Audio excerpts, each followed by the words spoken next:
Okay. Do you see my shirt? Uh-huh. It says free mom hugs. You get a free mom hug and you get a free mom hug. Everybody gets a free mom hug. I get a free mom hug. You always get a free mom hug.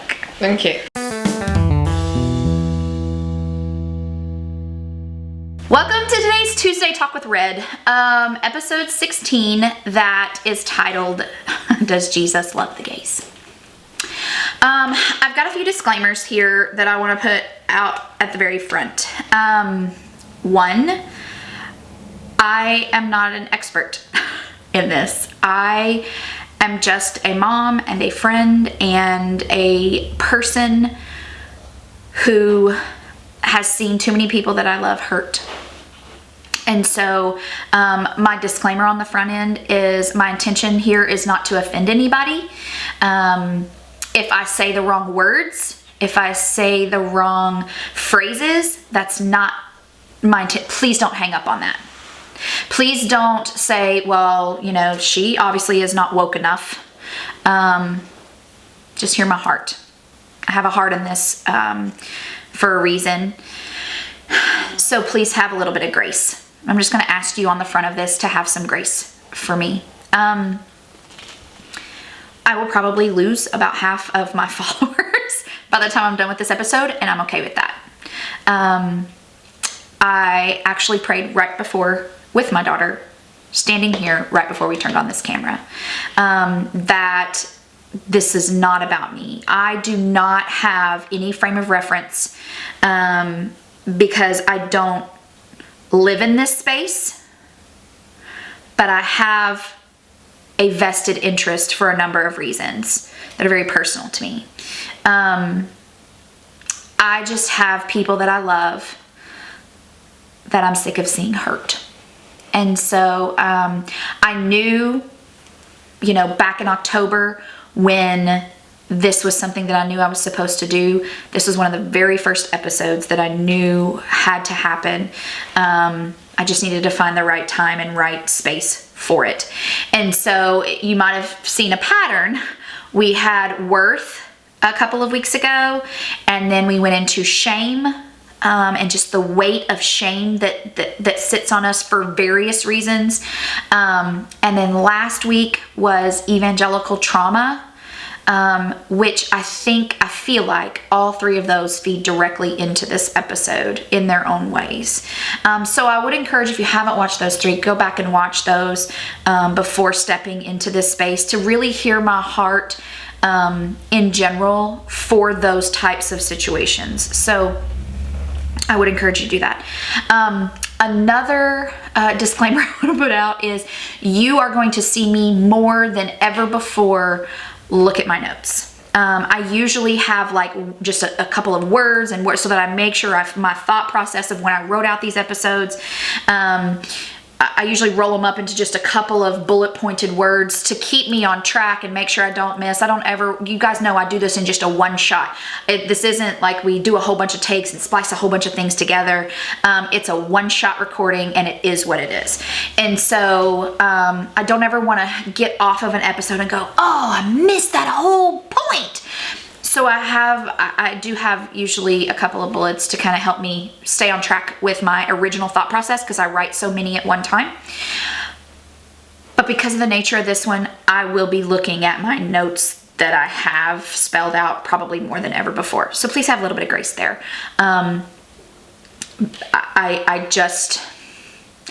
I know the gravity of this and I know the attack I'll probably get out of this. So I want to make sure that I stay as in line as possible with what my original thoughts were. Let me get the first thing out of the way. Does Jesus love the gays? Yes, he does. Period. We could stop this episode right here and call it a day because he does. I think there's so much behind the I will love the sinner and hate the sin condemnation. I get the concept behind that. I get the purpose behind that. But here's the deal. The Bible tells us in no uncertain terms clear as day. The 2 commandments that we are given is to love the Lord your God with all your heart, mind, soul, strength, all the things. And to love your neighbor as yourself. Okay? I talked about in my divorce episode all of the people that chose to insert themselves into my hurt and my already difficult path that I was walking, and inform me basically that same concept. Love the sinner, hate the sin. That I was choosing to sin. I was choosing to I had a woman in church tell me I was choosing to damn my children and hurt my children because I got us out of a bad situation. Even with the intention of us getting back together. Like, that was the intention for a long time until my ex-husband decided he was ready to divorce and get remarried. Okay. But that was the same concept. When we, I don't use it, so let me put a pin in that right there. But especially when evangelicals try to use love the sinner, hate the sin. All you're doing is looking at me and telling me, I mean, I'm going to try to love you because Jesus tells me that I should love you, but whew, you are on the fast track to hell. You realize that, right? Like, you're on your way to hell, but I'm going to try to love you anyway. I mean, that's what I'm going to try to do. That's that translated. And so there are so many of us that try to weigh all the things and insert ourselves into people's lives, into people's journeys, into whatever they've got going on, and use that as a crutch. Okay? You will never hear me say that. I can guarantee you that right now. You will not hear me say that. And so I have sat with many LGBTQ plus kids. I've spent much of my children's adolescent life in the theater world. Okay? And I have watched so many kids be disowned, be shamed by well-meaning evangelical Christians. Okay? I have made my home open to people to just come and sit and rest. We are sending a message. There are gay kids, there are gay families who are their future with Jesus hangs in the balance sometimes by the way we act and we treat them. Okay? I said I don't have I have a different frame of reference because I am straight. However, look at me. Look at my hair, my tattoos. There has been an assumption many times that I'm a lesbian. My ex-husband told me multiple times that he figured I was a lesbian, that's really what I wanted. Okay? And so, and I just laughed at it. I was like, all right, I mean, that's what you think. It's okay. I'll rock it. It's fine. I'll rock this look. And so, and the condemnation that just comes with that when people assume I'm a lesbian. Okay? I can't even wrap my brain around or fathom the shame that tries to be inserted on those that are. Okay?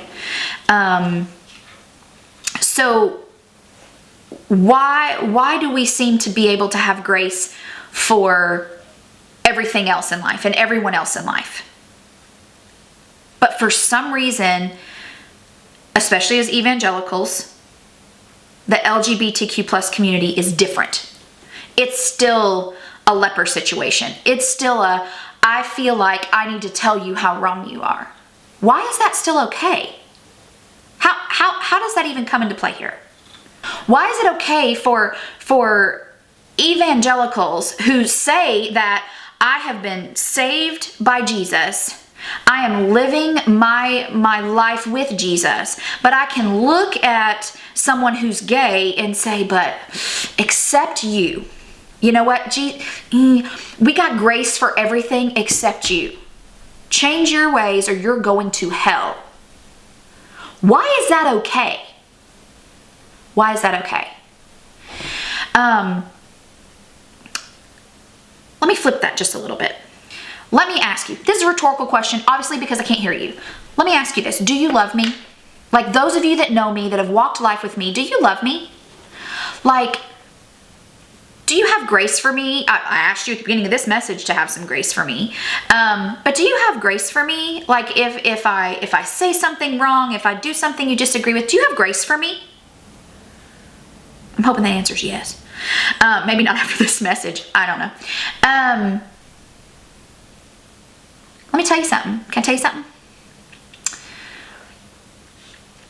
If you've watched some of my other episodes, you know I slept with anything that walked for years. I didn't care. I slept with anything that walked.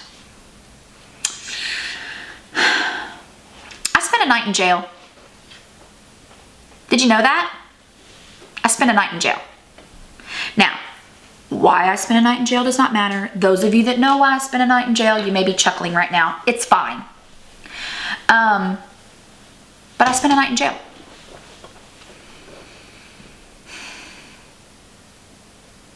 You know me. You know me. So you're probably sitting on the other side of the screen going, I mean, okay, that's fine. But it's Billy. But I know Billy. I know her heart. I trust her heart. Okay? If you don't know me and you're watching this and you hear what I did and then I spent a night in jail, blah, blah, blah. Does it cause you to sit back and be like, I don't ever want anything to do with her again? She's on the fast track to hell, clearly. Is that what that caused you to do? Are you going to email me, tuesdaytalkswithred@gmail.com? Are you going to email me and say, you know what, I've been watching you all this time, but episode 16 is where I'm done because you were a hoe and you spent a night in jail? Like, does that define our relationship now? Like, are you completely done with me now? Probably not. I would assume not. Are you going to constantly be, every time you see me, those of you that now know that maybe we see each other on a regular basis, are you going to, every time you see me, walk through the door and go, Billy, you know what? I need you to know that I love you, but your sin is a lot. And you're going to have, like, I still need to remind you of this. No. That's not going to happen.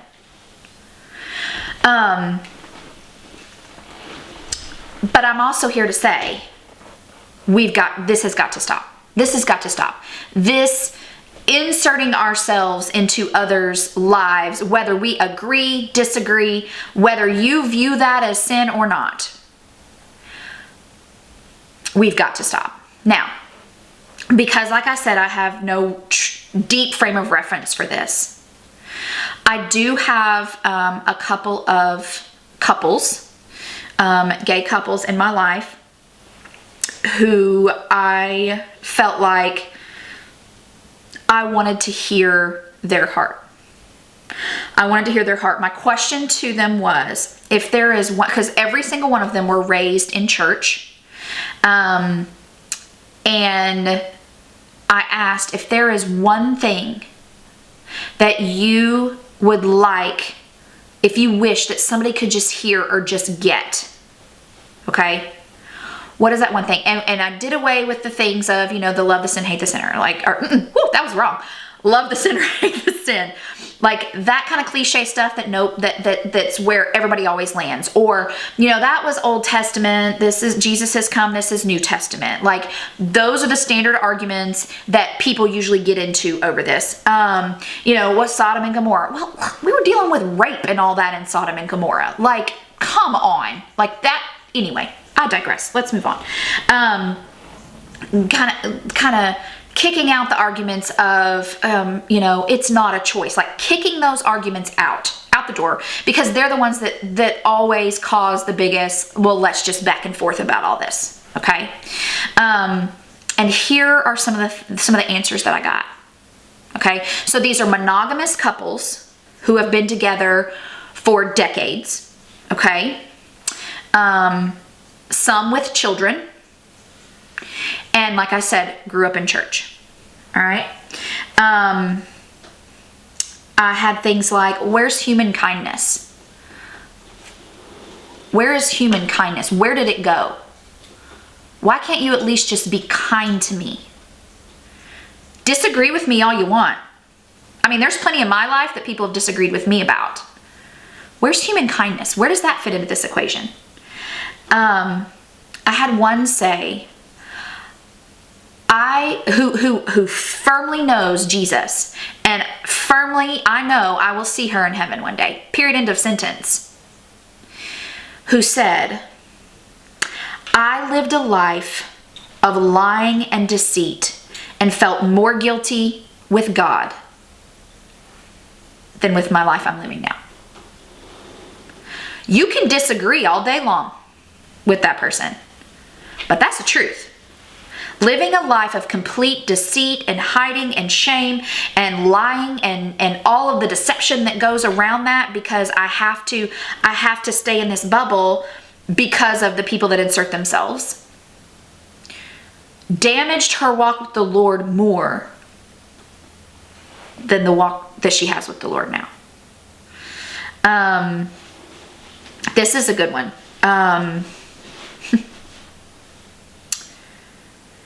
Many LGBTQ plus community has turned their back on God, not because of God, not because of Jesus, but because of us. Because of us as evangelicals, inserting ourselves and being just the ugly of it all. That hit me. That hit me. I have run from all things God, grew up in church, but run from all things God because of God's people. That should sit on all of us that call ourselves Christians. So, I did have one say that her walk with God is more intimate, though, as she's navigating these waters. That gives me some hope. It should give you some hope that it's not all bad. I'm not saying that it's always all bad.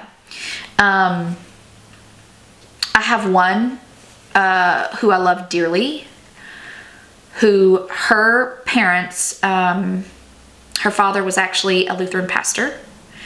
And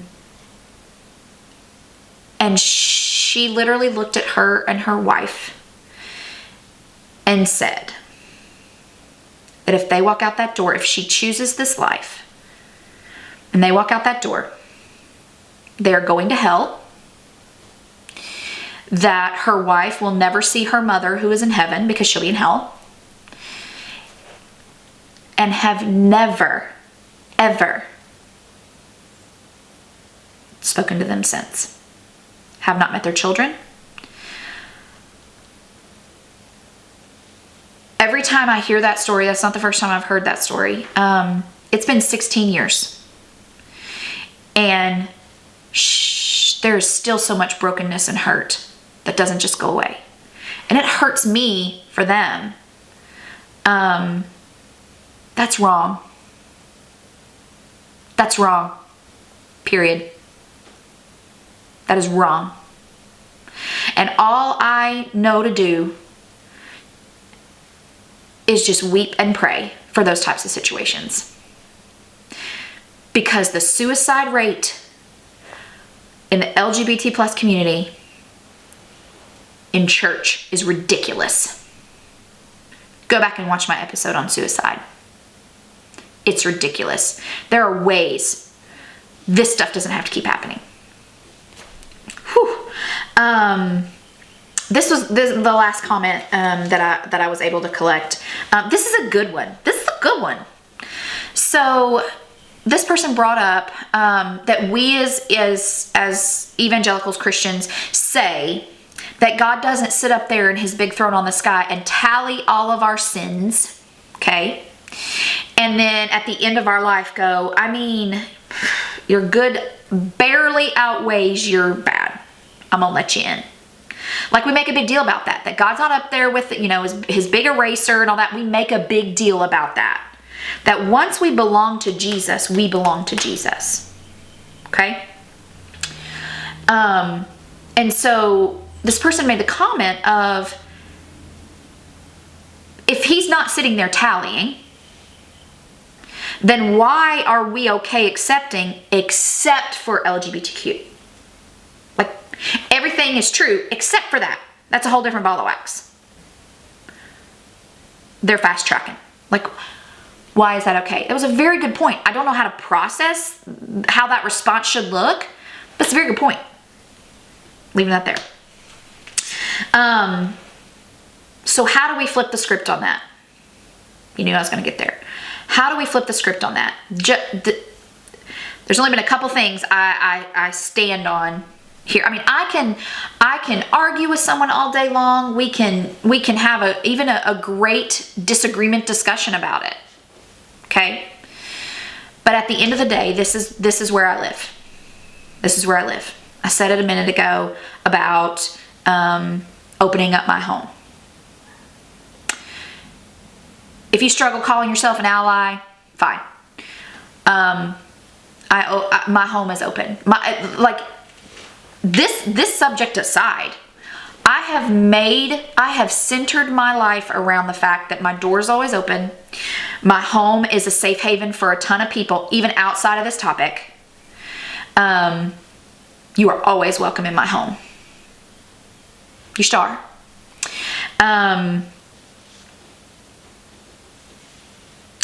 Make ourselves loving people. I use the word make because inherently a lot of time we are not born just to be loving to anything, everything, blah, blah, blah. That takes some work sometimes. For me, it took Jesus, standing all up in the middle of this mess. But the Bible talks about how we can do all the right things. All the right things. A lot of times this is used in weddings, but this does not apply to weddings. This applies to everything, okay? We can do all the right things. We can do all the great things, the good things, like be this big, whatever for our community. And everybody's like, oh my gosh, look at Billy. She's just so awesome. Like, she does all these great, awesome things. But it clearly says, but if I have not love, I am nothing but a clanging cymbal. And I'm not talking fake love. I'm not talking, okay, I'm gonna let you sit over there and, okay, I'm gonna say that I love you. But if I don't live it, if I don't show it, if it doesn't ooze out of my pores, I'm a clanging cymbal. Period.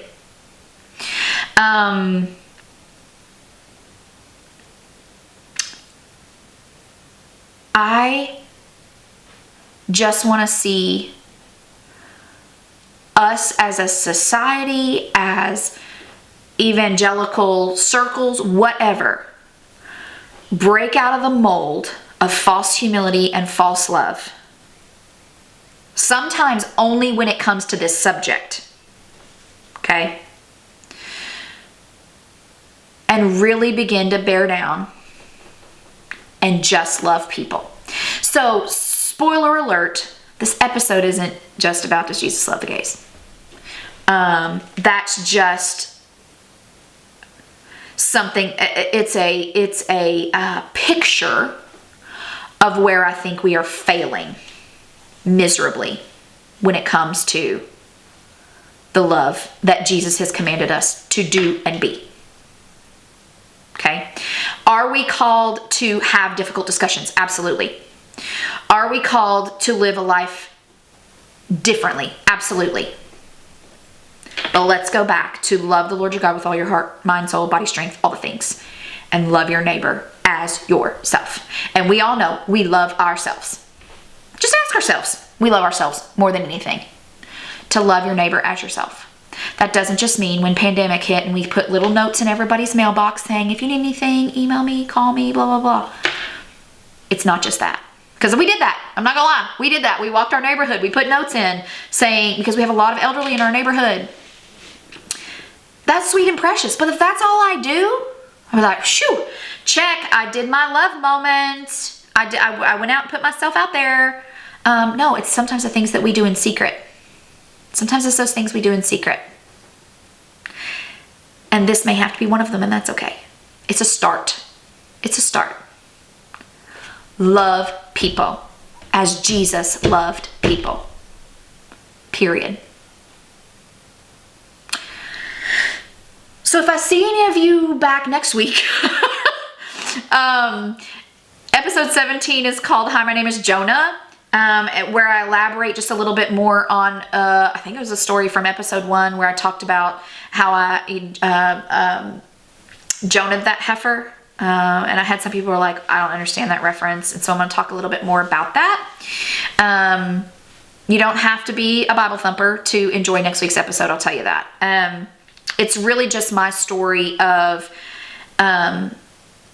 just the journey to get here, the journey to get outside of the Billy that was trapped for a number of years, and the Billy that made it through a divorce. And so it's just a little bit more of just my journey and just my story. So if you want to talk, if you want to disagree, if you want to argue, whatever. TuesdayTalksWithRed@gmail.com. Those of you that know me and have my number, go ahead and text me, call me. I will gladly have some conversation. I had conversation last night with a group of girls on this very subject because I knew I was shooting it today, and it was I was a little more heated and passionate, but it's because it was a safe place where we could have those kind of almost ugly discussions just because we value each other and we value each other's input. This is a little bit more guarded just because what I said at the very beginning was my intention is not to offend. My intention is just to share my heart. And hate me, love me. I will never not share my heart. So, all right. I hope you guys have a great week, and I will see you next Tuesday.